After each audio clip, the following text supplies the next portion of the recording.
उपमुख्यमंत्री एकनाथ शिंदे यांनी ठाकरे सेनेवर निशाणा साधलाय। देशभक्तीच्या गप्पा मारणारे पहलगाम हल्ल्यावेळी कुठे होते असा सवाल शिंदेंनी केलाय। तर एक प्रकारे शिंदेंनी उद्धव ठाकरेंना हा टोला लगावलेला आहे।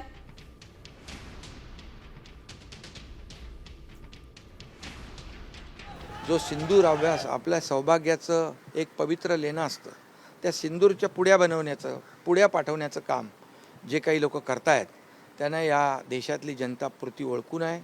पहलगामचा हल्ला झाला त्यावेळेस हे लोक कुठं होते? पहलगामचा हल्ला झाला आणि त्यानंतर आपल्या लाडक्या बहिणींचं कुंकू पुसलं गेलं तेव्हा हे लोक कुठं होते? आणि म्हणून मी मगाशी म्हणालो, हे संधी साधू देशभक्ती दाखवतायत।